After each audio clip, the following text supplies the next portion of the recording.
빌립보서 2장 4절부터 8절 말씀.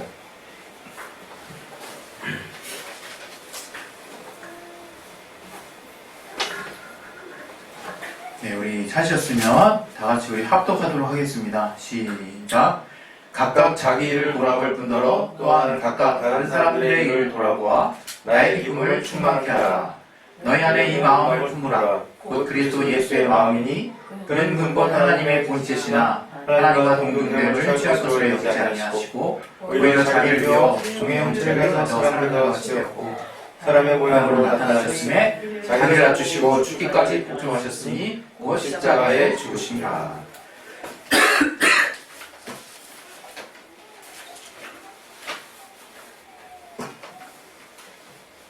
네, 우리 이 시간에 잠깐 기도하실 때 오늘 말씀 통해서 우리에게 주시는 하나님의 말씀을 내가 들을 수 있도록 성령으로 충만하게 인도해달라는 우리 기도하겠습니다. 하나님 아버지, 우리를 성령으로 충만하게 인도해 주시고 역사하여 주시옵소서. 하나님이 우리에게 주신 말씀 통해서 우리가 깨달을 수 있도록 도와주시옵소서. 하나님 우리에게 주신 말씀에 우리가 들을 귀를 허락해 주시고 또 들을 수 있는 심령을 허락하여 주시옵소서. 이렇게 참으로 감사하며 예수 이름으로 기도했습니다.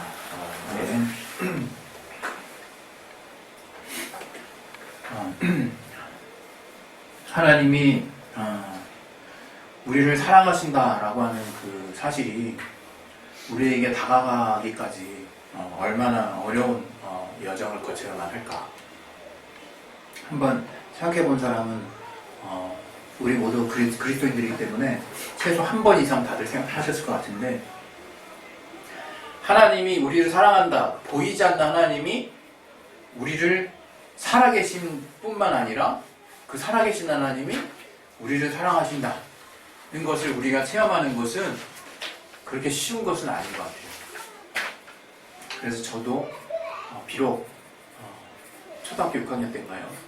그때부터 교회를 다니기 시작하긴 했지만 장장 대학교 3학년 때까지 그분의 존재만 어렴풋이 인정했지 그분의 사랑까지 간 적이 없었던 것 같아요.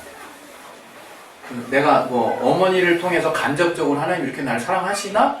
이렇게 한번 시도를 해봤을지 모르겠지만, 그리고 제가 워낙 몸이 약했기 때문에 가위가 잘 눌려서 예수 이름으로 귀신을 쫓았을 때 이제 꿈을 깨고 이제 이런 어떤 뭔가 남다른 체험을 해본 적은 있어도, 그렇다고 해서 그게 그분의 살아계심을 내가 인정할지언정 그분이 인격적이고 그 크신 뭔가 하나님이란 존재가 나를 사랑한다라고 하는 사실을 내가 받아들이기까지는 예수를 알고 나서도 꽤 오랜 시간이 걸렸던 것 같습니다.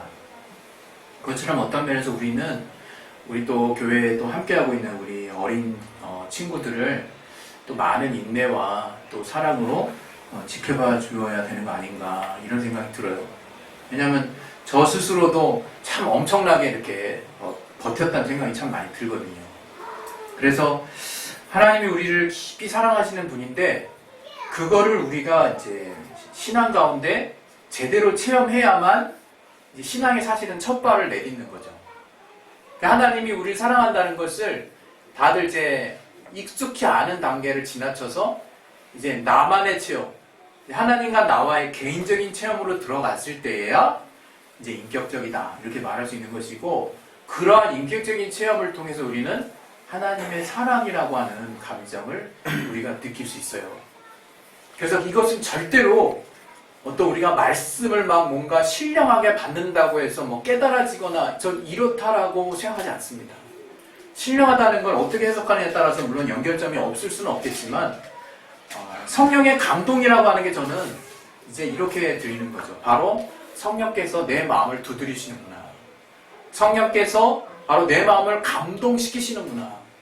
내 육체, 나를 움직일 수 있는 그 동력, 내 마음에 뭔가 동기가 생겨야 되는데 내 마음을 움직이게 할 수 있는 그 분, 바로 성령께서 바로 나의 정말 내 영이 함께 있는 그 마음밭, 내 마음에 들어오셔서 내 마음을 흔들어 놓으시고 내 마음을 감동하시고, 그분이 지극히 생전 내가 체험해보지 못한 인격적인 어떤 접촉으로, 관계로 내 안에 다가오시기 시작할 때, 그 미세한 그 하나님의 그 나를 향한 두드림을 내가 받아들이기 시작했을 때, 그때부터 관계가 시작이 되는 거예요.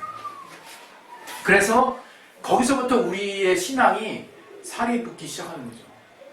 이제 뼈대가 생기는 거죠. 뼈대가 생겨서 든든한 뼈대가 생기고 살이 붙고, 살은 저는 이렇게 봐요. 우리 삶에 다양한 주님과의 체험들이 살이 되는 거 아닌가, 그런 생각을 하죠. 뼈대는 부인할 수 없는 거예요. 이건 하나님이 만들어 주셔야 되는 거예요. 하나님이. 또 우리의 의지가 필요합니다.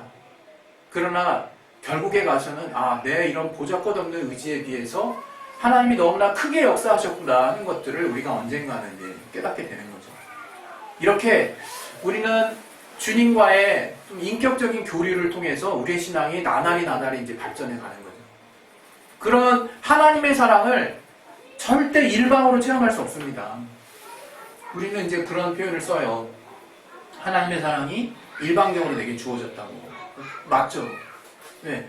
우리가 아무런 그런 혜택을 받을 조건이나 어떤 자격도 안 되는데, 그런 우리에게 하나님이 일방적으로 은혜를 끼치신 거예요. 근데 그걸 많은 사람들이 또 오해를 하기를, 얘다 갖다 먹어라, 이렇게 오해하는 사람이 있는 것 같더라고요. 나는 정말 이제 나는 무지한 자, 나는 무의미한 자니까 주시면 받아야죠 하고 종과 같은 어떤 마인드로 생각하는 사람들이 있더라고요. 근데 참 그게 과연 옳을까 하는 생각이 있어요. 제가 만난 하나님은 그렇지 않았거든요. 도리어 제가 건방 떨고 있었죠.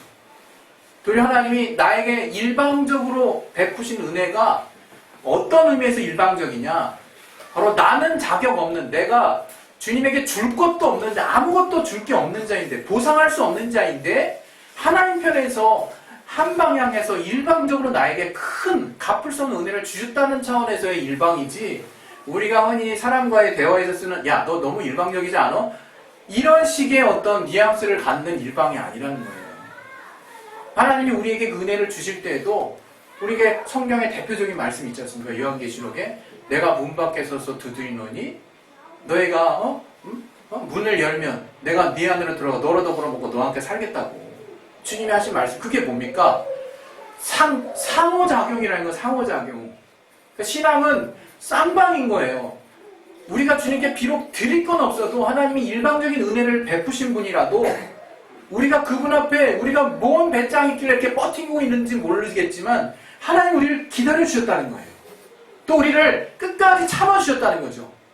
문 밖에 서서 마치 손님과 같이, 객과 같이, 마치 주인 되시는 분이 문 밖에서 정말 이렇게 서 계시는 것과 같은 모습이 아닐까 싶어요. 주인이셔서 문을 닫고 들어오시면 되는 건데, 근데 우리의 그 자존감, 우리의 자존심, 우리의 자아가 뭐가 그렇게 중요하길래 하나님이 기다리셨을까? 바로 그게 신앙의 미묘한 시작이에요, 여러분. 신앙을 여러분 잘 분별하셔야 된다고 저는 생각합니다. 하나님이 이렇게 인격적으로 우리에게 다가와 주셨어요. 그래서 그렇게 하나님을 제대로 체험한 사람은 다른 사람은 올가매지 않아요. 우리가 비록 신앙이 처음 어렸을 때 뭔가 너무 뜨거워서 우리도 막 어떤 그 은혜를 주체할 수 없어서 일방적인 모습들을 보일 때가 있죠. 또 우리가 또 이제 젊은 혈기에 또 젊을 때 되게 일방적인 뭔가를 할 때가 참 많아요. 또 우리 청년들이 또 일방적인 프로포즈 할 때도 많지 않습니까? 물론 또 세상 말에 10번 찍어 안 넘어가는 너무 아무 없다 해가지고 물론 자매를 나무로 비해서 참 기분 나쁘지만 어찌됐건 마치 어떤 도전, 그 다음에 어떤 형제의 강한 의지, 그리고 어떤 일방적인 어떤 헌신 이런 것들에 의해서 뭔가가 다 바뀌어지고 나아간다, 그런 쪽으로 우리가 많이 배워왔고 또 생각하고 또 실질적인 사례와 교훈도 있다는 걸 우리가 알고 있죠. 그러나 하나님은 그렇게 하지 않으셨다는 거예요. 그게 너무나 저는 중요한 사실이라고 생각해요. 제가 인생을 길지 않은 삶을 살았지만 또 이만큼 살아봤을 때 제가 참 인격적인 교류를 할 수 있는 사람이 참 많지 않구나 하는 걸 참 해가 가면 갈수록 참 많이 느껴요. 사람들은 우열관계로 보고 지배와 피지배 관계로 보는 것을 너무 익숙하게 생각해요. 그래서 우리가 어떤 관계를 맺으려고 하면 전혀 저와 하나 된 감정을 느낄 수 없는 결과를 이끌 때가 너무 많은 거죠. 저는 왜 우리가 저들과 충분한 관계를 가졌는데도 하나가 될 수 없을까를 고민했을 때 그것은 동등하지 못하기 때문이라고 생각해요. 그리고 정말 소통과 배려가 없기 때문이라고 생각해요. 근데 하나님이 우리에게 예수를 통해 보여주신 것은 우리는 그것을 희생과 헌신이라고 말해요. 그분이 보여주신 희생과 헌신이죠. 우리를 향한. 근데 그 희생과 헌신을 이루어가는 과정에 있어서 가장 뚜렷한 두 가지의 어떤 모습은 바로 소통과 배려였어요. 우리를 향한 무한한 소통이셨어요. 우리가 죄인이라도 상관없는 소통. 여러분 상상할 수 있습니까? 정말 나에게 큰 악을 행한 사람과의 소통 가능한 일입니까? 그러나 주님은 그 일을 하셨어요. 그리고 끊임없이 배려하셨어요. 여기서 우리 빌립보서 2장 4절부터 우리가 쭉 저를 보게 되면 주님이 참 이렇게 미묘한 말씀을 해주세요. 이 빌립보서의 바울을 통해서 자기를 돌아볼 뿐더러 다른 사람의 일을 돌아보아 나의 꿈을 충만하게 채워라. 이러고 나서 곧바로 예수님의 정말 이야기로 넘어가거든요. 이게 연결된 시점을 우리가 받아들이게 되면 어떤 마음으로 우리가 받아들여지죠? 주님이 보여주신 게 바로 정말 다른 사람의 입장에서 배려한 온전하게 완전하게 온몸으로 소통하신 그 주님의 모습을 우리의 삶을 통해서 우리가 다른 사람들에게 다른 이웃들에게 하기를 원하시는구나 하는 것들을 우리가 엿볼 수가 있어요. 하나님이 사실 우리에게 보여주신 것이 무엇이냐? 바로 온전한 소통이거든요. 저는 소통이 무엇인가 참 고민을 해요. 제가 아내랑 이렇게 사실 하루하루 삶을 살지만 정말 별 같지도 않은 거 가지고 많이 싸우기 때문에 차마 입에 담을 수도 없어요. 너무 유치해서. 근데 그게 싸움의 이유가 되고 큰 갈등이 되고 어떤 날은 그것 때문에 정말 서로의 마음을 크게 상하게 하기도 하거든요. 근데 그런 본질을 쫓아 올라가 보면 사실 우리가 정말 크나큰 어떤 적대감을 가지고 이렇게 뭔가 이렇게 지금 뭔가 싸우려고 드는 사이가 아닌 이상 왜 우리가 아끼고 사랑하고 뭔가 우리가 신경 쓰는 사람과의 관계에서 그런 어떤 불편한 일들이 벌어질까 했을 때 거의 많은 부분에 있어서 제대로 된 소통이 되고 있지 않은 거죠. 근데 주님은 어떻게 하셨는지 봤더니 그 소통을 위해서 먼저 배려를 하셨더라고요. 그 소통과 배려가 저는 한 쌍이라고 생각해요. 배려는 뭐고 소통은 뭘까? 제 식대로 표현하면 그겁니다. 소통은 상대방의 입장에서 이해하는 거예요. 상대방의 입장에서 계속 내가 생각하는 거예요. 그러면 소통이 안 될 수가 없어요. 사실 저는 저의 기본적인 대화의 방식이 그겁니다. 저는 기본적으로 그렇게 대화를 하는 걸 좋아해요. 한때는 그게 남의 눈치 보는 사람. 형택이는 참 남의 눈치 많이 봐. 이런 어떤 약점과 같은 모습으로 저의 모습, 또 저의 어떤 고질적인 나쁜 기질처럼 여겨지기도 했지만 이제 주님 안에 들어와서는 이것이 상당히 주님이 보여주셨던 부분이라는 것을 깨닫고 건강한 자아로 내 안에 자리 잡았어요.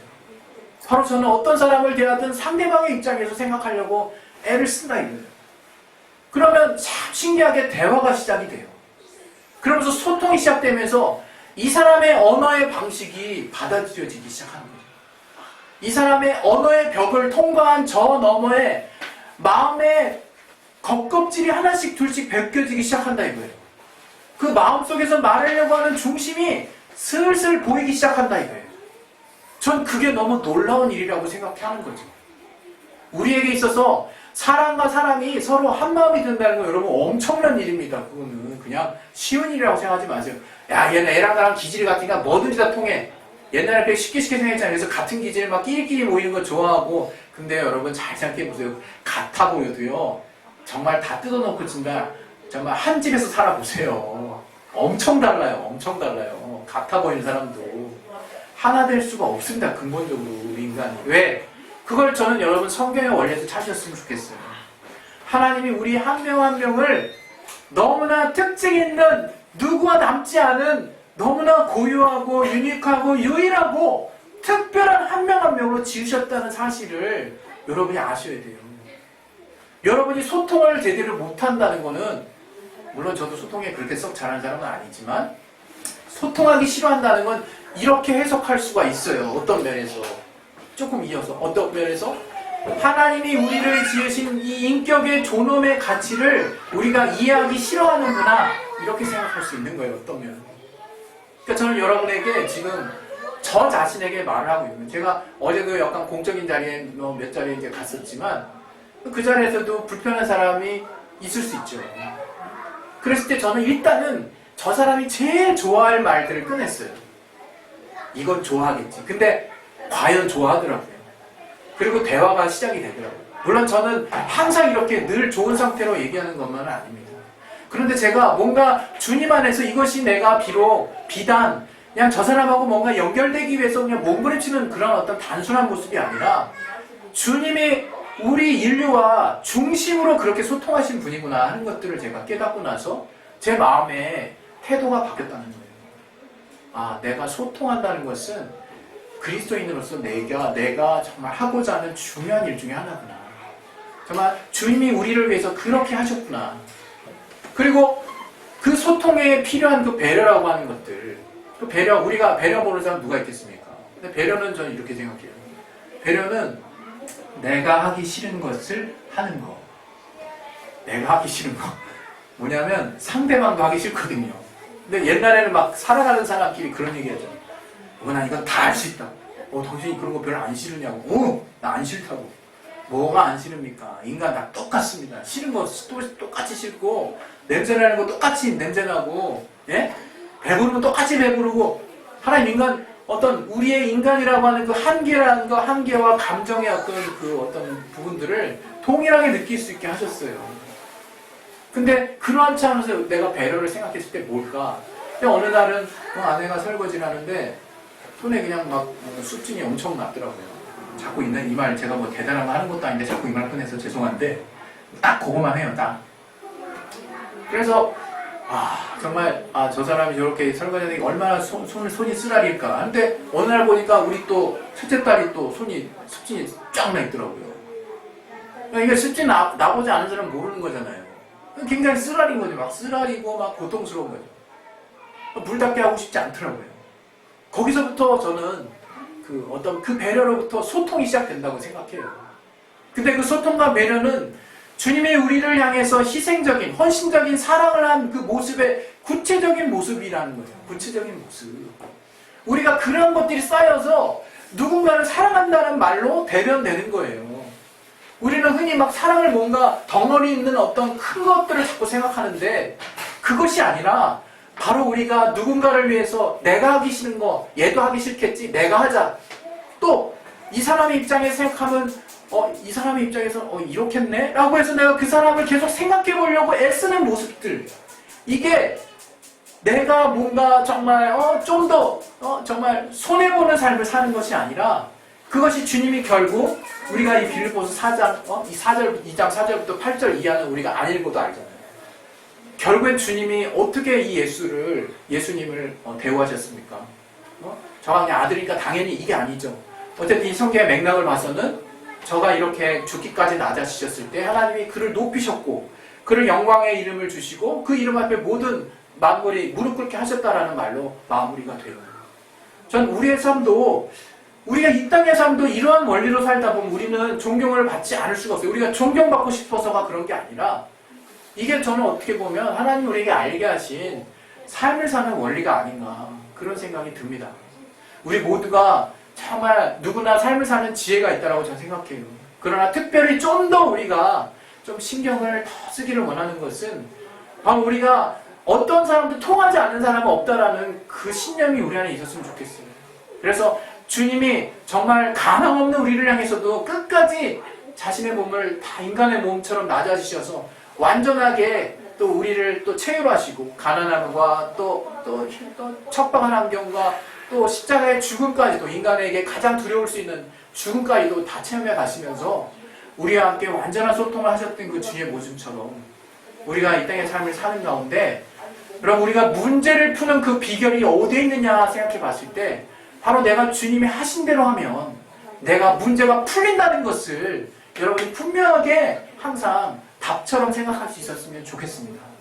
우리 시간 이제 기도하실 때 이 소통과 배려는요 막 우리가 흔히 그냥 알고 있는 그래 내가 좀 덕이 있고 내가 좀 내공 있고 내가 좀 뭔가 참지 이런 식의 어떤 우리가 흔히 그냥 뭔가 좀 참을성 더 있으니까 그 사람에게 요구하는 덕목이 아니에요. 이것은 하나님이 그 아들 예수를 통해서 우리에게 보여주신 정말 온전한 사랑의 구체적인 모습이고 우리가 그런 모습들을 우리의 삶을 통해서 해나갈 때 우리의 삶이 더 유택해지고 풍요로워지고 우리가 상대적으로 정말 높은 데에 처하게 되는 하나님의 높여주심에 영광스러운 어떤 삶을 살아갈 수 있다는 것을 여러분이 깨달으셔서 우리 삶 가운데 늘 주님이 가신 길을 사모할 수 있는 저와 여러분의 신앙이 되시기를 예수 이름으로 축원드립니다. 이 시간에 예수의 말씀 기도하겠습니다. 예수여! 하나님 아버지 우리 삶 가운데